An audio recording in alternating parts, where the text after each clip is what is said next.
the beginning of the day, let me turn off the news. It's just weird stuff. Last story there was somebody was busted for impersonating a first responder. He had the fake, like, I don't know, ambulance. Why do people do that? It's just weird. But anyway, I'm going to get this party started with viewer questions. And I've gone over this in the past, but when you consider the number of videos that we YouTubers put up, it's hard to find stuff in the back pages of, you know, the channel. And so I'm just going to quickly and as succinctly go over this as possible. Gmail then. Okay, adding Sinew to a dried layer previously. And absolutely can do it. In fact, the horn bow makers, the masters of sinew backing, creating those bows that are so reflex, the sayas almost cross. They'll typically, probably all the time, sinew back it. Let that first layer cure. Put another layer on it. Let that second layer cure. Put the third layer on it. And what happens is, you put the first layer and it tightens up. It's tension to the bow. Mystery, intrigue, drama. Dries, you put the second layer on, it continues it. Each successive sinew layer is more. You get it? And then the third one, whew, I don't know if they put 4 on there. Maybe the daring ones do. But every time you add a sinew layer to a dried sinew layer, it just, ah! And the nice thing is, sorry, I didn't mean to scare you, is that as you go to the outer layers, more tensional activity is happening. When you go towards the middle of the bow, between compression and tension, not much is happening. It's bending, but it's not really contributing too much. But they do it in a certain way, so those layers don't peel off. If you do not do it correctly, it will peel apart. It's called delamination. Can you say delamination? Good. I knew that you could. I'm dating myself. I'm a boomer. Okay. They, as people say, the people in the know, would actually utilize a steam room. You know, how can things dry and cure when they're in a steamy condition? And I've done that in the shower. Well, not in the shower, in the bathroom, running the hot water in the shower and creating a steam bath. So it keeps that back sticky, ready to stick to the next layer. And do not fear, you're not carrying that moisture all the way to the base of that sinew layer. In the case of the first, you're not wetting it all the way down to the wood. You're just getting that outer layer. You can do the same thing. Do not contaminate the back of that bow while it's drying. Do not get oils or greases or anything on it. Keep it clean. Maybe cover it with something while it's curing. But anyway,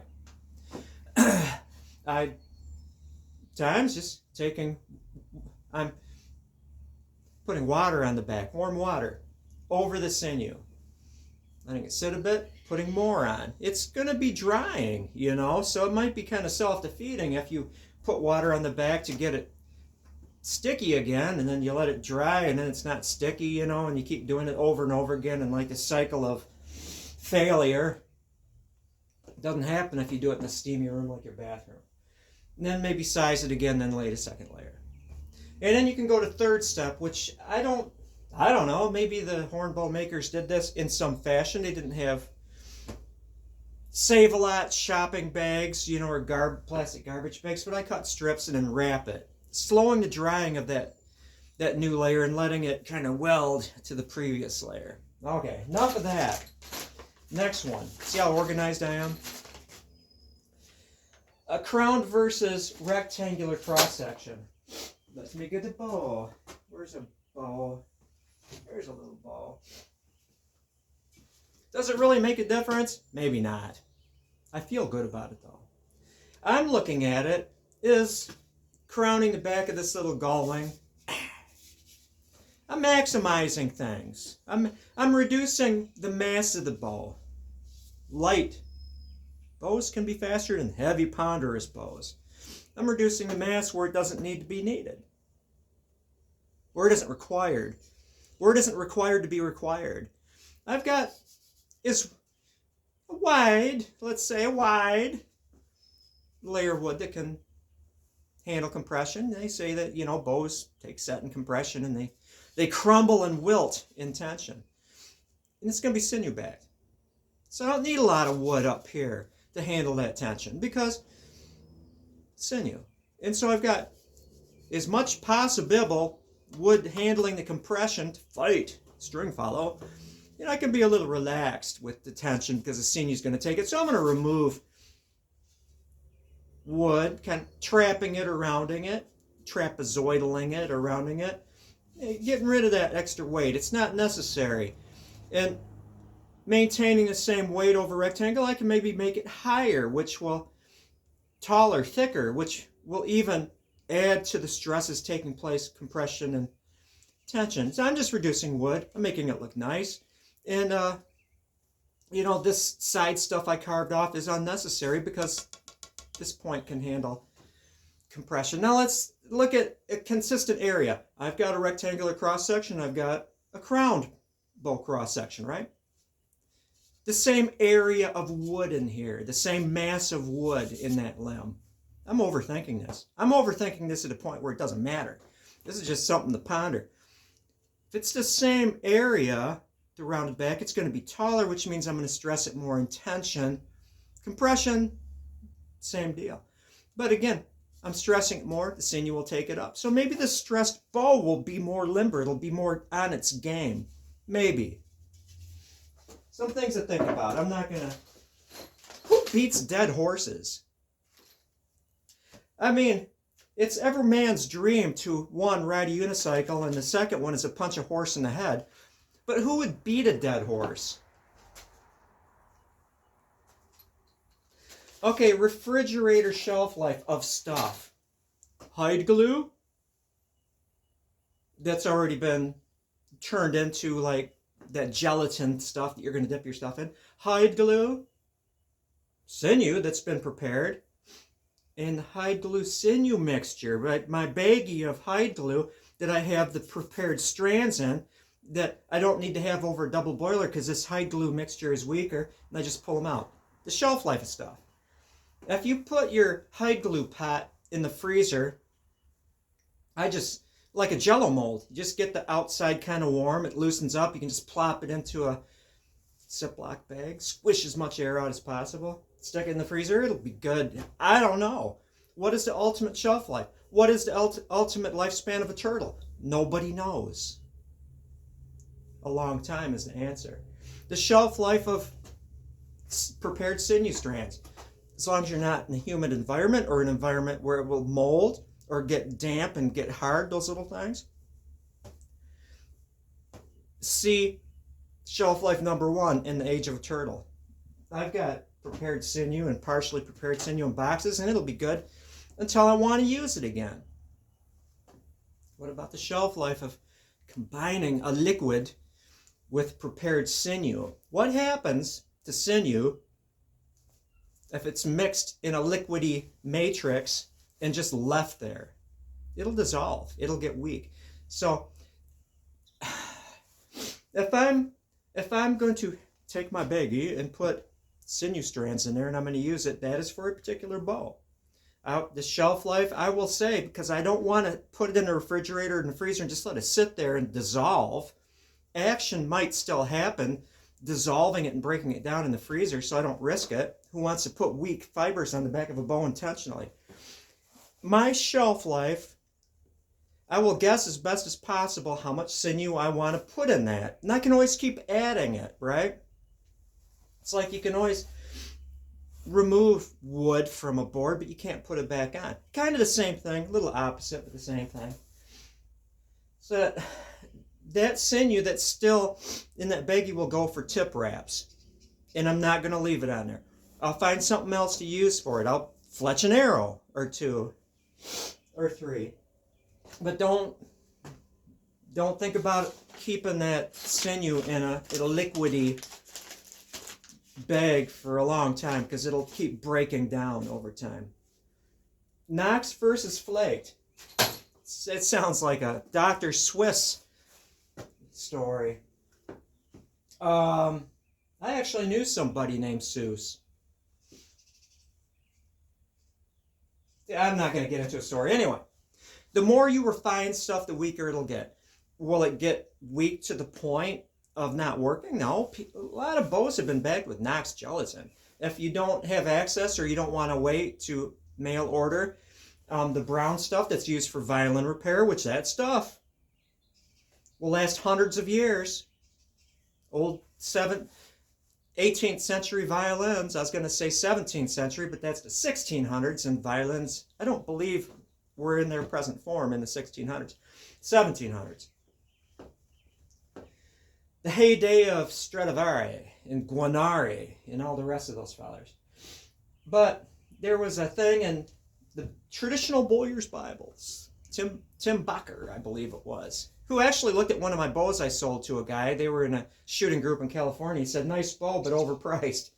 And it wasn't because it was overpriced. It was $200 Sinew backed bow. But Tim has this saying that he's a egalitarian that thinks that if you make bows, you should just give them away, not sell them. It's kind of a weird deal. Maybe he changed his mind. But he also did a lot of research. He's the scientist of the bow world. I want to be like Tim when I grow up. And he did the wooden blocks, gluing stuff together and pulling them apart, seeing shear strength and all this other stuff. And Knox gelatin was a little, if I remember right, I might be wrong. I might be crazy. See, I just wrote a song before your eyes. I might be right. Oh, okay, anyway. That Knox was a little weaker than the hide glue, typically the flake stuff. And then fish bladder. Glue made from fish bladders was the strongest, which is used by the Eurasian hornbow makers and utilized by the West Coast natives along California, Oregon, Washington, probably British Columbia and all that good stuff. It was in order of strength: fish bladder glue, hide glue, and then Knox gelatin. I believe. They're all three strong enough, so don't worry about it. If you want to use Knox, knock yourself out. And then the sizes of the threads. Do they vary between when I'm soaking them, the wet method, for a short time because the shelf life is low? Do those sizes vary in relation to the typical, I'm creating bundles, and I'm going to dip them in my hide glue, and I'm going to lay them on the bow. The thread sizes really don't vary. I'm just a little less careful when I'm doing the wet method because take two fibers, stick them in glue, holding them together. It's basically one fiber, So the size doesn't matter. I will create bundles and put multiple strands on when I'm doing the wet method. Doesn't matter. If you're creating bundles for the other method, dipping it, just vary the number of threads in each one to get the same size bundles. The determining factor of the sizes really is how far do you want to go in processing before you start creating a lot of waste. That's it. You take your sinew, and this is a matter of experience. I can't convey that. There's a lot of bow stuff I cannot convey. You just have to go and do it. I'm still doing that. I have bow failures. Stuff happens. But there's a fine line, maybe not so fine, between creating the perfect fibers and then creating a lot of waste, which doesn't need to be waste. You can slow simmer it for a long time in water, overheat, low heat. The higher it is, the more it breaks stuff down again. Over processing. Create sinew scrap glue. So save all your scraps. Just put them in a paper bag so it kind of breathes. A plastic bag, not so much. If there's moisture in them, paper bag is better. And when it gets around, you go to the dollar store, get one of those big, cheap stainless steel pots and create your own glue. But yeah, I process it down to the point where I'm not creating a lot of waste. If you're going to process your tendons into sinew strands, and you're not going to use them right away, you have to keep the whole thing dry, or else they'll get hard and really hard to deal with. Then you'll have to soak them for a long time to rehydrate them. Can't pound individual things. That would just be tedious. But if it's going to stay wet, for example, you're going to use the method that I speak about. I can't call it my method. I didn't invent it. I just rediscovered it on my own when I peeled sinew off a broken bow because it was fungus infected wood and it was just a rotten bow, and just and took that whole thing, picked out as much wood fiber as possible, put it in a pan of water and just soaked it so I could pull them apart. And I'm sitting there thinking, hey, there's glue in these fibers, because I dipped them in hide glue, put them on the bow. There's glue already in them. So what would happen if I just took those fibers, stuck them in water, pulled them out and stuck them on a bow? It worked because there was glue in them. That's how I came up with that method. But where I was going with this, if you're going to process them and they're going to stay wet until they're on the bow and they're going to dry, it doesn't matter if they're damp, right? And so I would just swish them under the faucet, get them wet, and I could almost process them with zero waste, because when they're a little wetter, they pull apart easily, aside from being slippery as I'll get out. Okay, that's it. I think I answered everything. Now for bonus stuff, where I'm just talking. I'm just vlogging. Because I wonder, I picked these things up at work. Actually, I picked this piece of plywood up at work. What's that, 3/4 inch plywood, which is a sturdy piece of ply. It was on a custom pallet for a automatic meat wrapper. And then yesterday, boss man was doing some things with the display and had this steel thing and then these casters, and said, hey John, do you want some wheels?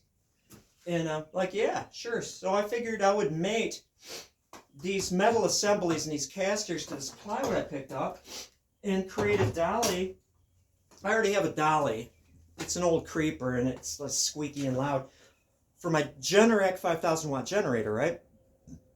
But I'm sitting here thinking, I wonder if those, which aren't probably the best quality dealies, do they have a maximum carrying capacity of at least 50 pounds each? Because my Generac, yes, it is a Generac. Bought it a long time ago. And it's fully serviced and gassed up and oil's been changed and everything. It's running good. Put a new pull cord assembly on it. But it weighs, when it's fueled up, shy of 200 pounds, right?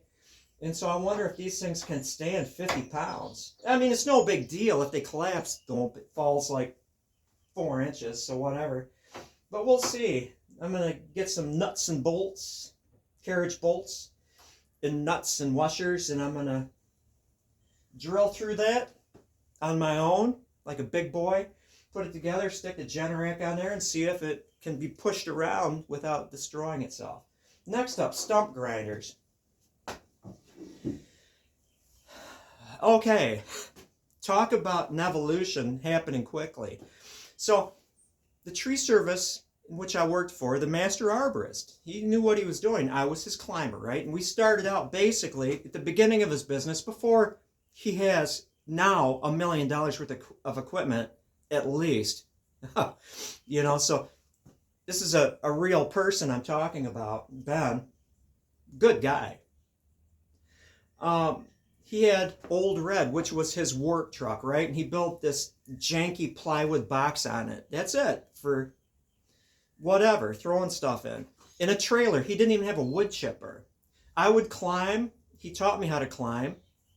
To the point where I actually competed in a work climb competition. I got pretty darn good at this. But we'd go, we'd take care of trees, whatever, put them on the trailer, all the pieces and parts, and just saw them up on the trailer with a chainsaw. Compact them, jump up and down. This is what level we were at. You know, good at climbing, good at trimming. He knew his stuff. I was a good climber, but the equipment was not there yet. And then the next piece of equipment he bought was a stump grinder. And it was a Husqvarna, 2 wheels. Looks for all purposes like a DR string trimmer. You know, it's got the 2 wheels and it's got the front end that had the wheel that grinds stuff. And we did everything with that. I mean, I'm talking, if we took down, you know, a 3-foot trunked oak tree, that stump grinder did it. He would just send me off with the trailer and the stump grinder and say, just do it, you know. And it took hours and hours. It was not like a big one that would just sweep and take care of that stump. It worked. Then he bought a Brush Bandit wood chipper, And then his first bucket truck, and just, kept growing from that. But we used that, steering it with the handlebars, dragging it across properties. So it worked. So I'm thinking, with the ice storm, I'm going to get one of those things. DR makes one. I don't know if Husqvarna still makes them, but there's a number of, places that sell these things under $2,000 for a stump grinder. But in reality, these things really limit them to like 4-inch stumps, or else you're going to be out there all day. Make sure that the teeth are sharp. That's the key. But they don't have much horsepower, so it's not much of a grinder. So I'm thinking, if I actually want to make that jump, I'm too old to climb, and my motivation isn't there anymore. Back then, whatever, the scarier the better, but now I'm a little more cautious. But stump grinding, an old man can do that. Maybe not with one of those things that you're dragging across. It's not self-propelled. It doesn't have the hydraulics. Don't want to do that. So I'm like, what is the least expensive, really professional level, smallest? I think it's like 35 horsepower. Gas powered, not diesel. The minimum would be a Toro STX 26, I think it is. Don't quote me on this, but Toro makes one. And I've been shopping around, and those suckers are like $24,000. That's why stump grinding is expensive, and that's the minimum. You're talking like $80,000 if you want, a really solid diesel professional level stump grinder. The machinery is expensive. But I've been shopping around. You can get used ones, which is a gamble, for around $10,000. The ones that are used for $8,000 are probably really torn up. But I found one in Ohio, $10,000, right? And so you've got that. You have to get insurance, which isn't tree company insurance with a stump grinder. It's landscaper insurance, which might be a little less. Get a business license, get a trailer. I don't have a trailer that can support a heavy unit like that. And that's kind of scary. This is one of those instances where I could be an independent person, basically using stump grinding for my bread and butter, especially after the ice storm. Everyone has freaking stumps in their yards. The city is tons of stumps, and there's not a lot of tree companies and stump grinding services on this side of Michigan. The economy's not that great, let's say. But this is an instance where I know in my mind that if I was to get a loan and buy that stump grinder and trailer, and I've got the chainsaws and everything else that I need, the rake, stuff like that, I could make a go of it. But going in debt on top of the mortgage, another, let's say with the trailer and all the accessories and the stump grinder and repairs and teeth and all that, I'd be in it for about $15,000. That scares me. I'm not a big money kind of guy. And so I've been going around with that. I'm not going to sell my wife's car. She would be upset at that. So I could pay cash. But, that's something to think about. Well, I have talked long enough. I better get useful here. It's my day off. I feel like a coyote trying to chew his legs off to escape from a trap. Enough of that. Yeah, I'm done now.